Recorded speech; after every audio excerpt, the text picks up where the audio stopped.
नमस्कार साथियों, मैं राजवर्धन चौहान एक बार फिर से आप सभी का स्वागत करता हूं आपके अपने YouTube channel study yours classes पर।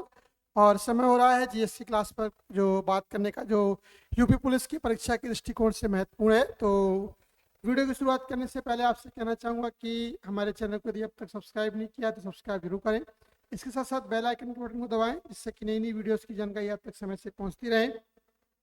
यदि आप इस वीडियो को पसंद करते हैं, लाइक करते हैं, तो इसे ज़्यादा से ज़्यादा शेयर करें, जिससे कि ज़्यादा से ज़्यादा लोग इसे जो है इसका देख सकें और इसका फ़ायदा उठा सकें। तो शुरुआत करते हैं आज के सेशन की। और पहली स्लाइड आप सभी के लिए ये रही। लिखा हुआ है, नए पेश किए गए डेटा संरक्षण विधेयक 2023 के तहत डेटा उल्लंघन के मामले में जुर्माना कितना देना होगा। जो नया बिल अभी पारित हुआ है, डेटा बिल एक संसद में पारित हुआ है, इस डेटा बिल के अनुसार यदि कोई कंपनी, चाहे वो सरकारी हो या प्राइवेट, यदि वो डेटा नियमों का उल्लंघन करती है, यदि डेटा को लीक करती है, तो क्या है, उसे लगभग 250 करोड़ रुपए का जुर्माना देना पड़ सकता है। लेकिन इसके साथ साथ यदि ये जुर्माना राशि 250 करोड़ से ज़्यादा है, यानी कि यदि ये जुर्माना 500 करोड़ रुपए तक दिया जाता है, तो इसके लिए संसद में जो है संसद को अवगत कराना पड़ेगा और संसद के द्वारा जो है इसकी परमिशन लेनी पड़ेगी। 500 करोड़ रुपए से ज़्यादा के लिए जो है संसद के द्वारा फिर से क्या कहते हैं, अगर जुर्माने की सिफारिश की जाती है तो संसद एक नया कानून बनाएगी और नए कानून के बनने पर ही क्या है 500 करोड़ रुपए से ज़्यादा का जुर्माना दिया जा सकेगा। अब इस कानून को पास होने के लिए जरूरी है कि संसद के दोनों सदनों यानी कि लोकसभा और राज्यसभा दोनों से पारित हो। जब ये दोनों सदनों से पारित हो जाएगा तो क्या है, ये एक कानून के रूप में जो है पारित हो जाएगा। अगर बात करते हैं इस विधेयक के बारे में, तो भारत में डेटा गोपनीयता और डेटा सुरक्षा पर अपना ये पहला कानून बनाने की करीब जो है भारत का एक कदम होगा। अगर बात करते हैं कानून लागू होने के बाद, तो व्यक्तियों को अपने डेटा संग्रह, भंडारण और प्रसंस्करण के बारे में विवरण मांगने का अधिकार होगा। तो किस नए पेश किए गए डेटा संरक्षण विधेयक 2023 के तहत लगभग या कुल कितना जुर्माना एक बार में दिया सकता है, तो 250 करोड़ रुपए का जो है प्रति घटना के हिसाब से जो है जुर्माना तय किया जाएगा। 250 से यदि ज़्यादा 500 करोड़ रुपए तक का जुर्माना लगाया जाएगा। तो क्या है, इसकी सिफारिश जो है यानी कि कैबिनेट को अवगत कराना पड़ेगा और उससे ऊपर के लिए जो है वो संसद में क्या एक पेश करना पड़ेगा और कानून बनेगा, तभी जो है 500 करोड़ से ऊपर का जुर्माना लगाया जा सकेगा। अगला क्वेश्चन, आसियान देश। आसियान देशों की बात हो रही है। आसियान देश समावेशी शहर विकसित करने पर सहमत हैं। उसी के संदर्भ में आसियान का क्या अर्थ है, आसियान की फुल फॉर्म क्या है। तो आसियान की जो फुल फॉर्म है वो Asian association of south east Asian nation, association of south east Asian nation. अगर आसियान की फुल फॉर्म की बात की जाती है तो क्या है, association of south east Asian nation. अगर आसियान की बात करते हैं तो सचिवालय कहाँ पर है, इंडोनेशिया में एक शहर है जकार्ता, वहां पर इसका सचिवालय है। 8 अगस्त 1967 की स्थापना की गई। महासचिव कौन है, काओ किम हार्न इसके महासचिव हैं। आसियान की अध्यक्षता किसके द्वारा की गई, इंडोनेशिया के द्वारा की गई। संस्थापक कौन है, अब्दुल रजाक हुसैन, सिनाथम्बी राजरत्नम, एडम मलिक, नार्सिसो रामोस और थानोत फोमन। अब हम बात करते हैं इस आसियान के संदर्भ में। तो इन्होंने क्या है कि एक समावेशी शहर विकसित करने पर जो है, एक ऐसा देश जो कि समावेशी शहर हो, जहां पर जो सुविधाएं हैं वो प्रत्येक स्तर की उपलब्ध हो, तो इस स्तर पर जो है काम किया गया है। या उस स्तर पर जो है जो आसियान देश के राज्यपाल हैं या जो मेयर्स हैं उनकी एक बैठक का आयोजन किया गया और इसमें आसियान देश एक जो टिकाऊ और आपके समावेशी शहर विकसित करने पर जो है वो एग्री हुए हैं। अब हम बात करते हैं इस सम्मेलन के बारे में। तो ये सम्मेलन जकार्ता में आयोजित किया गया और इसमें आसियान कैपिटल्स यानी कि MGMC और आसियान मेयर्स फोरम यानी AMF के गवर्नरों और मेयरों की बैठक में इसकी संयुक्त घोषणा की गई। घोषणा में एक समझौता शामिल है जिसका उद्देश्य आसियान समुदाय के विकास का समर्थन करने के लिए, स्थायी शहरी जीवन स्थापित करने के लिए सहयोग को मजबूत करना है। आसियान दक्षिण पूर्व एशिया के 10 सदस्यों का एक राजनीतिक और आर्थिक संघ है। ठीक है, और आसियान की यदि आप बात करते हैं तो आसियान में भारत भी एक सदस्य के रूप में शामिल है। अगली स्लाइड की ओर बढ़ते हैं। लिखा हुआ है कर्नाटक के संदर्भ में है। कर्नाटक में जो है फॉक्सकॉन एक कंपनी है, उसने 5,000 करोड़ के निवेश पर जो है हस्ताक्षर किए हैं। अब क्वेश्चन यही है कि हाल ही में किस भारतीय राज्य ने 5,000 करोड़ रुपए के अनुमानित निवेश पर वाली 2 परियोजनाओं के लिए फॉक्सकॉन के साथ हस्ताक्षर किए हैं।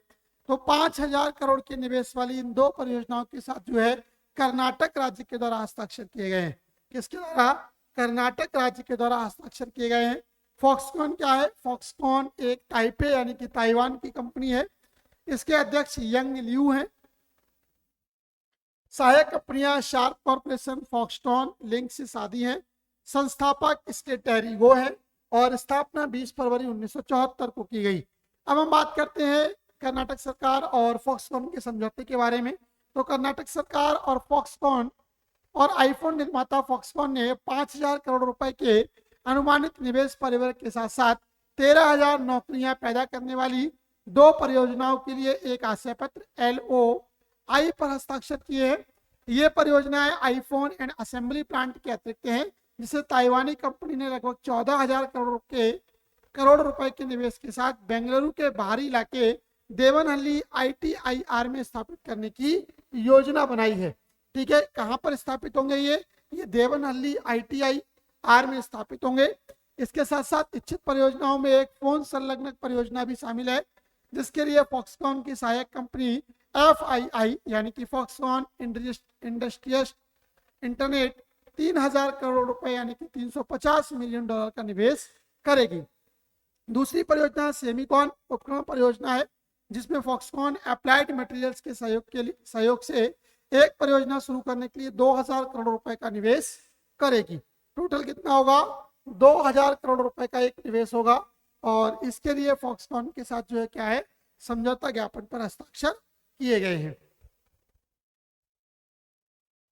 फॉर्चून ग्लोबल 500, ठीक है, फॉर्चून के द्वारा जारी की जाने वाली एक सूची है। प्रत्येक वार्षिक तौर पर ये सूची जारी की जाती है और फॉर्चून ग्लोबल 500 सूची जो जारी हुई है उसके अनुसार शीर्ष पर नंबर 1 पर कौन सी कंपनी है? तो वॉलमार्ट को फॉर्चून 500 ने जो है सबसे अधिक क्या कहते हैं, या कहीं सबसे अधिक मुनाफे वाली या कहीं शीर्ष पर कौन सी कंपनी को स्थापित किया है? वॉलमार्ट को। यदि हम बात करते हैं सबसे ज्यादा लाभदायक कंपनी की बात, तो सऊदी अरामको को सबसे अधिक लाभदायक कंपनी में रखा गया है। तो जो अगर हम बात करते हैं फॉर्चून 500 के टॉप 10 लिस्ट की, यानी कि टॉप 10 लिस्ट में आने वाली कंपनियों की, तो उनमें शीर्ष पर है वॉलमार्ट US की। दूसरे नंबर पर है सऊदी अरामको, जो कि डीजल पेट्रोल से संबंधित है, सऊदी अरब की ये फर्म है। तीसरे नंबर पर है स्टेट ग्रिड चाइना। चौथे नंबर पर है Amazon.com। 5वें पर है चाइना नेशनल पेट्रोलियम यानी कि चीन की। छठे नंबर पर है सिनोपेक चीन। 7वें पर है एक्सकॉन मोबिल US की। 8वें नंबर पर है एप्पल US और 9 नंबर पर है सेल ब्रिटेन और 10 नंबर पर है यूनाइटेड हेल्थ ग्रुप US। यानी कि फॉक्स जो अगर आप बात करते हैं आपके फॉर्चून ग्लोबल 500 की शीर्ष की यदि बात करते हैं तो इसमें शीर्ष पर कौन है? आपकी वॉलमार्ट कंपनी है। और वॉलमार्ट किस पर है? फॉर्चून 500 की जो सूची जारी हुई है उसमें शीर्ष कंपनी के रूप में निकलकर सामने आई है। सऊदी अरब को सर्वाधिक लाभ प्राप्त करने वाली कंपनी के रूप में सामने आई है। चलिए अगली स्लाइड की ओर बढ़ते हैं। लिखा हुआ है भारत में फुटबॉल के राष्ट्रीय शासी निकाय का नाम बताइए जिसने जमीनी स्तर पर फुटबॉल को बढ़ावा देने के लिए Subroto Mukherjee sports education society के साथ एक समझौता ज्ञापन पर हस्ताक्षर किए हैं।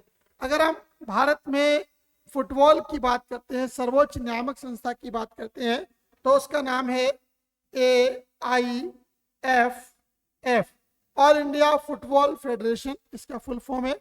तो ऑल इंडिया फुटबॉल फेडरेशन ने Subroto Mukherjee sports education society के साथ क्या है, एक समझौता ज्ञापन पर हस्ताक्षर किए हैं।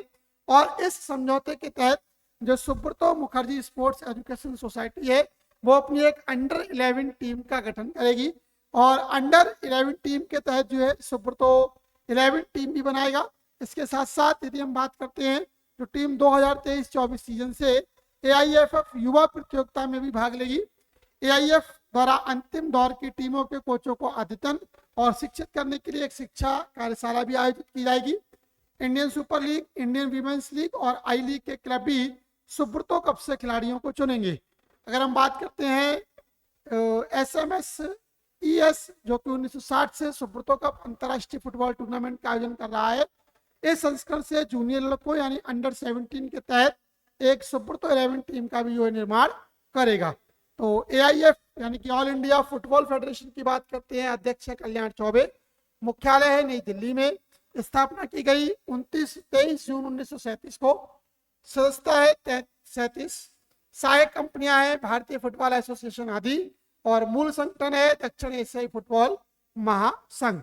यानी कि AIFF all India football federation जो है वो सुब्रतो कप जो है आपकी Subroto Mukherjee sports education society के साथ क्या है, एक समझौता ज्ञापन पर हस्ताक्षर करेगी या एक हस्ताक्षर हुए हैं, जिसके तहत क्या है कि सुब्रतो 11 टीम का गठन भी अब किया जाएगा। इसके अलावा AIF की प्रतियोगिताओं में इस टीम यानी कि सुब्रतो 11 के खिलाड़ी भी भाग लेंगे। अगली स्लाइड की ओर बढ़ते हैं। लिखा हुआ है किस कंपनी ने OnePlus इंडिया के पूर्व प्रमुख नवनीत नाकरा को अपना मुख्य राजस्व अधिकारी नियुक्त किया है। तो पाइन लैब्स के द्वारा जो है नवनीत नाकरा को अपना मुख्य राजस्व अधिकारी के रूप में नियुक्त किया गया है। अब हम बात करते हैं merchant commerce omni channel platform जिसका नाम है पाइन लैब्स ने OnePlus इंडिया के पूर्व प्रमुख नवनीत नाकरा को अपना मुख्य राजस्व अधिकारी नियुक्त किया है। नाकरा विकास रणनीतियों को विकसित करने और क्रियान्वित करने, नई व्यवसायिक पीढ़ी दक्षता प्राप्त करने के लिए प्रक्रियाओं को व्यवस्थित करने और देश में भुगतान व्यवसाय के लिए राजस्व धाराओं को अधिकतम करने के लिए जिम्मेदार भी होंगे। नाकरा अपने पिछले कार्यकाल के दौरान पाइन लैब्स के लंबे समय से भागीदार रहे हैं और उन्होंने प्लेटफॉर्म और उत्पादों की गहरी समझ भी है। नाकरा भारत क्षेत्र के लिए OnePlus के CEO थे, जहां उन्होंने भारत में संचालन और समग्र व्यापार रणनीति का नेतृत्व किया। उन्होंने एप्पल के लिए भी काम किया, जहां उन्होंने भारत के लिए सामर्थ्य व्यवसाय का नेतृत्व किया है। पाइन लैब्स के CEO कौन है? B अमरीश राव हैं। संस्थापक कौन है? लोकवीर कपूर, राजुल गर्ग, तरुणोपाध्याय। मुख्यालय है नोएडा में। सहायक कंपनियां हैं broken tusk technologies private limited और स्थापित की गई 1998 में। लिखा हुआ है हाल ही में असम के मुख्यमंत्री हेमंत बिस्वा शर्मा ने एक ऐप लॉन्च किया है। उस ऐप का नाम क्या है? तो जो असम के मुख्यमंत्री हैं हेमंत बिस्वा शर्मा, उन्होंने एक ऐप लॉन्च किया जिसका नाम है अमृत वृक्ष आंदोलन। अमृत वृक्ष आंदोलन के तहत जो आपके असम के मुख्यमंत्री हैं, जो असम की सरकार है, उसके द्वारा सितंबर के पहले दिन लगभग जो है आपके 1 करोड़ पौधे लगाने का लक्ष्य रखा गया है। ठीक है, आगामी सितंबर के महीने में एक ही दिन में 1 करोड़ रुपए वो 1 करोड़ पौधे जो हैं वो लगाए जाएंगे। इसके लिए इन्होंने एक ऐप और एक वेब पोर्टल को लॉन्च किया है। इस पहल को अमृत वृक्ष आंदोलन का नाम दिया गया है। अगर हम बात करते हैं तो ये राज्य की हरित अर्थव्यवस्था को बढ़ावा देगी। इसके साथ साथ 17 सितंबर को 3 घंटे में राज्य भर के महिला स्वयं सहायता समूहों के लगभग 40 लाख सदस्य प्रत्येक में व्यवसायिक रूप से व्यवहार 2 पौधे लगाएंगे, जिससे उनकी कुल संख्या कितनी हो जाएगी? 80 लाख हो जाएगी। शेष 20 लाख या उससे अधिक पौधे जो विभिन्न क्षेत्रों के आंगनबाड़ी कार्यकर्ताओं, चाय बागान श्रमिकों, सरकारी अधिकारियों, पुलिस और वन बटालियनों की और राज्य की आम जनता के सदस्यों के द्वारा लगाए जाएंगे। राज्य सरकार 3 करोड़ व्यवसायिक रूप से व्यवहार पौधे लगाने का लक्ष्य रखेगी, जबकि 2025 में 5 करोड़ पौधे लगाने का लक्ष्य रखा गया है। बहुत ही इंपॉर्टेंट बात है कि वर्तमान में सरकार जो 3 करोड़ पौधे लगाएगी, लेकिन 2025 में इन पौधों की संख्या जो है 5 करोड़ तक पहुंचाने का लक्ष्य रखा गया है। वर्तमान में जो असम सरकार है वो कितने पौधे रोपेगी? 3 करोड़ पौधों को रोपेगी। चलिए अगली स्लाइड की ओर बढ़ते हैं। Oil and natural gas corporation limited यानी कि ONGC ने मुंबई क्षेत्र से उत्पादित कच्चे तेल को बेचने के लिए किसके साथ एक दीर्घकालिक अनुबंध पर हस्ताक्षर किए हैं? तो ONGC ने भारत पेट्रोलियम कॉर्पोरेशन ONGC ने भारत पेट्रोलियम कारपोरेशन लिमिटेड के साथ एक समझौते पर हस्ताक्षर किए हैं और इस समझौते के तहत जो है जो ओएनजीसी है वो भारत पेट्रोलियम के लिए क्या है, कच्चे तेल की सप्लाई करेगी। अगर हम बात करते हैं तो oil and natural gas corporation limited यानी कि ओएनजीसी ने मुंबई क्षेत्र से उत्पादित कच्चे तेल को बेचने के लिए भारत पेट्रोलियम कॉर्पोरेशन लिमिटेड यानी बीपीसीएल के साथ एक दीर्घकालिक अनुबंध पर हस्ताक्षर किए हैं। यह सौदा कोटा तंत्र के पिछले आवंटन की जगह केंद्र द्वारा घरेलू कच्चे तेल के लिए विपणन और मूल्य निर्धारण की स्वतंत्रता देने के निर्णय के बाद हुआ है। नई व्यवस्था को तेजी से अपनाते हुए ओएनजीसी ने कच्चे तेल की अपनी पहली सफल ई नीलामी शुरू की है। मुंबई हाई फील्ड से सालाना लगभग 13 से 14 मिलियन टन का उत्पादन होता है। चेंबूर पूर्व के माहौल में बीपीसीएल की मुंबई रिफाइनरी का ओएनजीसी के साथ पुराना संबंध है और यह 1976 से अपने कच्चे तेल का प्रसंस्करण कर रही है और अरब सागर के माध्यम से पानी के नीचे पाइपलाइन से जुड़े होने के लाभ के साथ ओएनजीसी को निर्बाध लॉजिस्टिक संचालन जो है ये प्रदान करती है। तो ओएनजीसी के साथ किसके साथ समझौता हुआ है, बीपीसीएल यानी कि भारत पेट्रोलियम कॉर्पोरेशन के साथ ये समझौता हुआ है। लिखा हुआ है कैबिनेट सचिव की नियुक्ति ने राजीव गौबा के लिए 1 साल का सेवा विस्तार दिया है। तो क्वेश्चन आपसे ही पूछा जाएगा किस अधिकारी के लिए 1 साल का सेवा विस्तार दिया गया है। तो कैबिनेट सचिव जो है उन्होंने राजीव गौबा के लिए जो है 1 साल का जो है सेवा विस्तार दिया है। अब बात करते हैं इस कैबिनेट की नियुक्ति समिति के बारे में। तो इसने 1958 और मौलिक नियमों के तहत 56D में छूट देते हुए 30 अगस्त 2023 से आगे कितने वर्ष की अवधि के लिए कैबिनेट सचिव के रूप में राजीव गौबा को सेवा के विस्तार की मंजूरी दी है। तो 1 वर्ष के सेवा विस्तार की मंजूरी गौबा को दी गई है। केंद्र सरकार ने कैबिनेट सचिव राजीव गौबा को 1 साल के लिए तीसरा विस्तार दिया है। कैबिनेट की नियुक्ति समिति ने एआईएस नियम 1958 और मौलिक नियमों के नियम 56D में छूट देते हुए 30 अगस्त 2023 से आगे 1 वर्ष की अवधि के लिए कैबिनेट सचिव के रूप में राजीव गौबा की सेवा में विस्तार को मंजूरी दे दी है। 1982 बैच के झारखंड केंद्र के भारतीय प्रशासनिक सेवा के यानी कि आईएएस अधिकारी को पहली बार 2019 में 2 साल के लिए कैबिनेट सचिव नियुक्त किया गया था। यह गौबा के कार्यकाल का 5वां वर्ष होगा। उनके पूर्ववर्ती पीके 1970 बैच के आईएएस अधिकारी सिन्हा को 3 बार सेवा विस्तार मिला था और वह सबसे लंबे समय तक सेवा देने वाले कैबिनेट सचिवों में से एक थे। 2019 में कैबिनेट सचिव नियुक्त होने से पहले गौबा ने केंद्रीय गृह सचिव के रूप में भी कार्य किया है। चलिए अगली स्लाइड की ओर बढ़ते हैं। AIFF all India football federation ने एशिया कप क्वालिफायर के लिए ठीक है किसको भारत अंडर 23 टीम का मुख्य कोच नियुक्त किया है। क्वेश्चन ये है कि एआईएफ ने एशियाई कप क्वालिफायर के लिए किसके लिए भारतीय फुटबॉल टीम का या अंडर 23 टीम का मुख्य कोच नियुक्त किया है। तो क्लिफोर्ड मिरांडा के लिए एआईएफ के द्वारा क्या है नया कोच नियुक्त किया गया है। मिरांडा के बारे में यदि बात करते हैं तो अखिल भारतीय फुटबॉल महासंघ एआईएफएफ ने अगले साल कतर में होने वाले AFC youth Asia cup football tournament के आगामी क्वालिफायर के लिए भारत के पूर्व खिलाड़ी क्लिफोर्ड मिरांडा के लिए जो है भारत की अंडर 23 टीम का मुख्य कोच नियुक्त किया है। All India football federation AIFF की तकनीकी समिति ने क्लिफोर्ड मिरांडा के नाम की सिफारिश की थी, जिसकी एक बैठक वीडियो कॉन्फ्रेंसिंग के जरिए हुई थी और इसकी अध्यक्षता आईएम विजन ने की थी। अप्रैल में मिरांडा केरल में सुपर कप के रूप में आईएसएल टीम के साथ एक बड़ा खिताब जीतने वाले पहले भारतीय कोच बने। मिरांडा का भारतीय सीनियर टीम के साथ शानदार खेल कैरियर रहा है जो 2005 से 2014 तक यानी कि 9 साल तक चला। मिडफील्डर ने ब्लू टाइगर्स के साथ 2 सैफ चैंपियनशिप, 2 नेहरू कप खिताब और एक एएफसी चैलेंज कप भी जीता है। क्लब स्तर पर वह डेम्पो एससी के साथ 5 बार एनएफएल आई लीग चैंपियन भी रहे हैं। यानी कि एक विस्तृत अनुभवी खिलाड़ी के लिए जो है अंडर 23 टीम का जो है कोच नियुक्त किया गया है और उनका नाम क्या है क्लिफोर्ड मिरांडा। तो ये थी आज की जीएस की स्लाइड।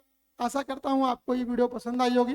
यदि आपको वीडियो पसंद आती है तो इसके ज़्यादा से ज़्यादा शेयर करें जिससे कि ज़्यादा से ज़्यादा लोग इसका फायदा उठा सके। आज के लिए फिलहाल इतना ही, मिलते हैं कल की वीडियो में कुछ नए फैक्ट्स के साथ। तब तक के लिए धन्यवाद। जय हिंद, जय भारत।